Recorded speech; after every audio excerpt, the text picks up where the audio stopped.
everyone, and welcome back to the Oshiwara Campus Cast. I'm Naira Sheikh. And I'm Tiana Wing. And today we have the JBCN Enrichment Department with us.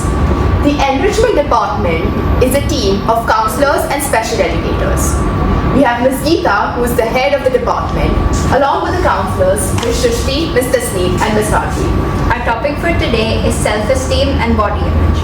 Let's dive into the first question. Is self-esteem connected to body image?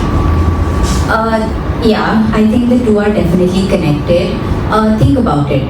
When you feel good about yourself and how you look, you naturally feel more confident in other areas of life, whether it's speaking up in class or hanging out with friends or even trying out for a team. But when you're not happy with your body, it just chips away on your self-worth. Making you second guess everything, even in situations that have nothing to do with what you look like. But here's the thing, your self-esteem does not completely depend on what you see in the mirror. Think of self-esteem as a pizza, and body image is just one slice. So self-esteem is determined by how you feel about yourself as a whole. Your personality, your values, your skills, your achievements, and all these things that make you unique. It's easy to start worrying about or thinking that, I would feel more confident if I looked different. But you need to change that thought process and think about yourself as a whole. Wow, I've never really thought of it that way. So, moving on to our second question. Has it ever happened that when someone commented on your appearance, it affected the way you look at yourself? I think I have grown up with most of the comments which were directed at my complexion or at my weight. So I remember growing up looking at the mirror, and it felt more of a reminder than a reflection of everything that I wasn't. So there were a lot of these subtle yet pointy comments on, oh, you would have been prettier if you were a little more fairer. I think when you hear these comments as a child, as an adolescent, it truly distances you from who you are as a person, and it makes you focus on these attributes or certain features which are not right according to people. So I think the entire sense of self then gets reduced to these features or these attributes which are just not right. So definitely, I think all of us at in some instance of our life have experienced such comments coming our way. It's very easy. As soon as you meet someone, the first thing that they would comment on is, oh, you've gained some weight, oh, you've lost some weight, are you on a diet? And it's not very easy to get past this question to another set of conversation when you're just stuck on how the person is looking. So I'll agree with Shrishti because when you talk about dark complexion, I've had similar experience when I was younger. Comments like which I still remember saying that, oh, if I draw on your hand, it is not even going to look, you will not be able to see the colors because it is so dark. So I think I generally, have grown up with this, but then I have realized at some point of time in my life that I need to realize what I am worth, and I need to just ignore, because you cannot change what people think, right? But I can only change what I feel, and that is what I think I have, at least that has been my personal experience with my appearance. And today, as a woman who's much older and wiser, I think, I think I don't really care what I am, the way I look. And I'm very much comfortable in my skin and with my age. I'm comfortable with what I wear and what I say and what I do. I would also like to add that this question, I think everybody would be having an experience on this. Like I think Rajvi and I have had this conversation about our heights, that like wherever you go, there is always this some person who will say something to you, and anybody you ask will have like a personal experience with respect to this question. Which is kind of sad, but it's the truth. And they associate it with your skills. So if you're not a certain way, you may not have those skills. So that happens. Everybody, I think. I think over time it becomes very difficult for you to then separate your self-worth from the opinions that people hold about you. It's very difficult to have that distinction. That's actually really true. I think we all go through that at least once in our lives. Absolutely. Alright, now on social media, you must have seen a lot of influencers and just people in general getting a lot of hate comments or just people commenting about their body.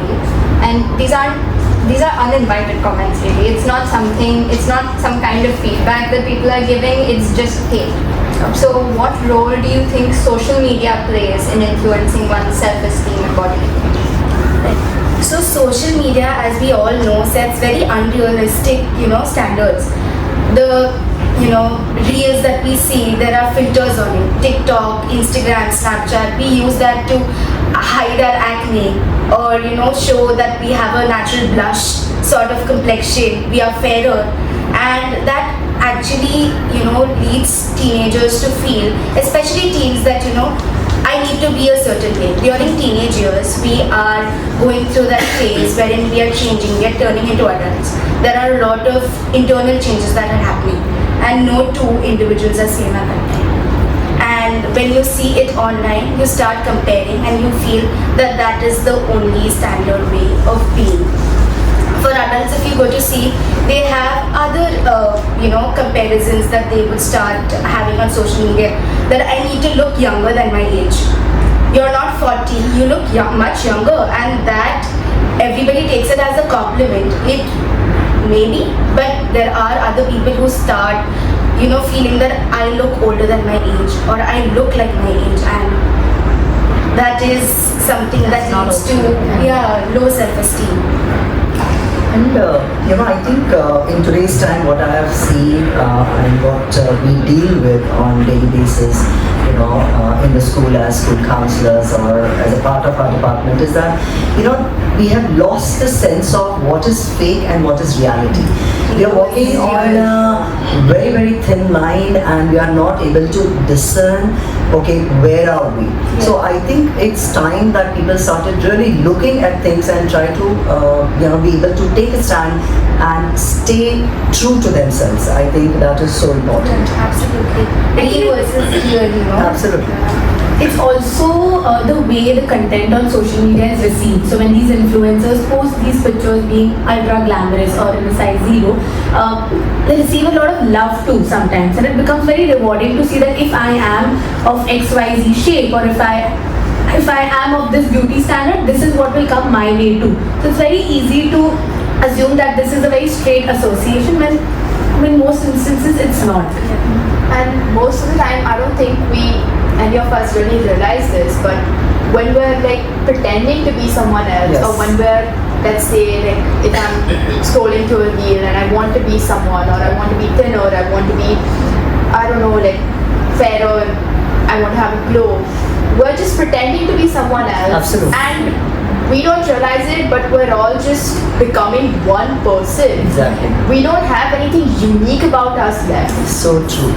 So true. Absolutely. Totally agree with you actually. So from what I've gathered right now, I think it's difficult for both teens and adults to overcome issues about self-esteem and body image. So in what ways do you think the world could be more, in the future, could be more accepting of body image and self-esteem?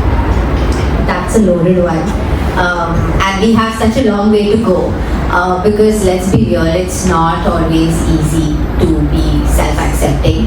But I think the first thing would be to stop the comparison game. You need to realize that your journey is yours alone and no one else's. So I think one thing that could really help is if you're constantly scrolling through social media and measuring yourself against someone else's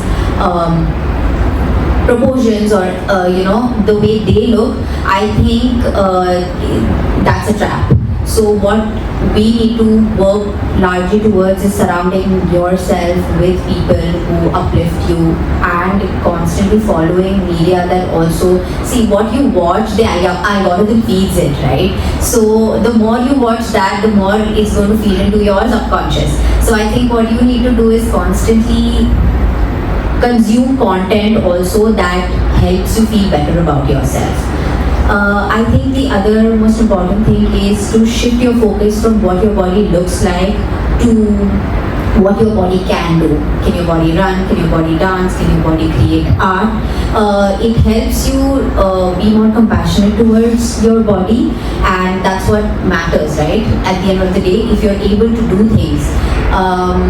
So when the little voice in your head does start to throw shade at you, like, are you good enough? I think what you need to ask yourself is, would I be talking to my friend in the same way that I'm talking to myself? And if the answer is no, then I think you should stop talking to yourself that way as well. Absolutely.